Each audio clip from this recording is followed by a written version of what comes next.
बृहस्पतिवार की कहानी। एक दादी और पोती थी। दादी ने पोती की शादी कर दी। कुछ दिनों के बाद पोती घर आई। दादी ने पूछा, बेटी तेरे को कैसा घर बार मिला है? पोती बोली, दादी तूने तो मेरा विवाह ऐसी जगह कर दिया है जहाँ घर में न खाने को दाने हैं न नहाने को पानी है। कुछ दिनों के बाद उसकी ससुराल से लेने के लिए आए।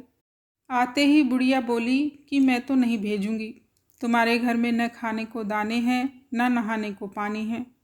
तो पोती बोली कि दादी मैं तो जाऊंगी, तूने पूछा था तो मैंने बता दिया। शादी के बाद ससुराल ही लड़की का घर होता है। अब वह अपनी ससुराल आ गई। उनके घर में सासू माँ खाना बनाती थी।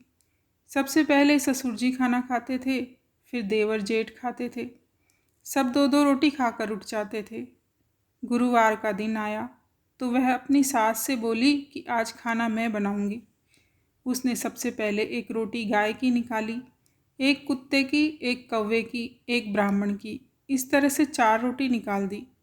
देवरानी जिठानी आपस में बोलने लगी कि आज तो 2 रोटी भी नसीब नहीं होगी। उसके बाद ससुर जी खाना खाने को बैठे तो अपनी सास से बोली कि पिताजी को बोल दो पेट भर के खाना खाएं। उसके बाद वह अपने देवर जेठ को भी इसी तरह बोली। देवरानी जेठानी और सास को भी ऐसा ही बोली। सब ने पेट भर के खाना खा लिया। अब सास बोली कि तू भी खाना खा ले। तो वह बोली कि आज गुरुवार का दिन है, मैं तो व्रत रखूँगी। तब सास बोली कि तू क्या खाएगी? तो वह कहने लगी कि मुझे तो गुड़ की डली और चने की दाल, हल्दी की गांठ चाहिए, मैं तो पहले पूजा करूँगी। तब सास बोली कि यह सब कहाँ से लाएंगे? तो वह बोली कि मेरे हाथ का कंगन ले जाओ और इसे बेचकर ले आना। अब उसका ससुर कंगन लेकर चला गया और सब सामान लेकर आ गया। उस चने की दाल में कंगन भी वापस आ गया। कंगन को देखकर बहू बोली कि किसी की चोरी करके लाए हो या झूठ बोलकर लाए हो, यह कंगन वापस देकर आओ। वह कंगन लेकर बाहर गया तो वहाँ पर कुछ नहीं था। इसके बाद वह कंगन लेकर वापस आ गया। बहू ने बृहस्पति देव की पूजा की और 5 रोटी बनाई। एक गाय की रोटी, 4 अपने लिए बनाई और छीके पर रखकर सो गई।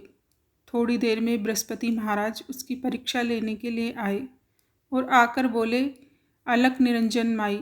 बहू बोली, एक रोटी गाय की निकाल रखी है, वह दे दो। तो बृहस्पति देव बोले कि मैं तो थाली में डालकर दोगे तो ही खाऊंगा।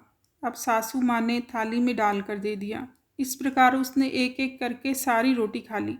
अब सासू बोली कि बहू तेरे लिए तो कुछ भी नहीं बचा। तब बहू बोली, एक रात की बात है, मैं तो पानी पीकर सो जाऊंगी। बृहस्पति महाराज जी उसकी परीक्षा लेने के बाद जाते समय उसकी झोपड़ी को लात मार गए तो उसकी झोपड़ी का महल बन गया। सारे गांव में ढिंढोरा पिट गया कि बूढ़ा ब्राह्मण या तो भूखा मरता था, अब इतना धन किधर से आ गया। अब उनको राजा के दरबार में बुलाया गया तो बहू बोली कि राजा होगा अपने घर का, मैं तो केले के पेड़ के नीचे ही मिलूंगी। अब गुरुवार को केले के पास रानी भी आ गई और बुढ़िया की बहू भी आ गई। तब रानी ने पूछा कि तेरे पास इतना धन कहाँ से आया? तो वह बोली कि मैं तो नियम से गुरुवार के व्रत करती हूँ और केले की पूजा करती हूँ। बृहस्पति भगवान की कृपा से ही सब कुछ हो गया। रानी बोली कि मेरे को भी कोई बच्चा नहीं है। तो वह बोली कि तुम भी केले की पूजा करो और बृहस्पतिवार का व्रत रखा करो। तो रानी ने पूछा कि इसकी विधि क्या है? तो वह बोली, चने की दाल, गुड़ की डली, हल्दी लेकर पूजा करे। रानी ने नियम से ऐसा ही किया। अब रानी गर्भवती हो गई।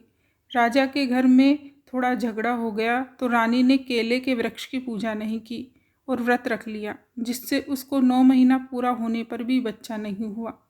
तो रानी ने बूढ़े ब्राह्मण की बहू से मिलने के लिए कहा तो बहू बोली कि मैं तो केले के पेड़ के नीचे ही मिलूंगी। जब वह केले के नीचे मिली तो वह बोली, मेरे को अभी तक बच्चा नहीं हुआ। तो उसने पूछा, कभी केले के पेड़ की पूजा की थी? तो वह बोली, मैंने व्रत तो रखा था पर केले के वृक्ष की पूजा नहीं की। तो वह बोली कि केले की वृक्ष की पूजा जरूर करे, व्रत किसी से रखा जाए तो रख लो। इसके बाद उसने केले की पूजा करी और उसको लड़का हो गया। राजा ने ढिंढोरा पिटवा दिया कि सब कोई केले की पूजा जरूर करे। हे बृहस्पति देव, जैसे रानी पर और बूढ़े ब्राह्मण की बहू पर प्रसन्न हुए, वैसे सब पर प्रसन्न होना। बोलिए बृहस्पति देव भगवान की जय।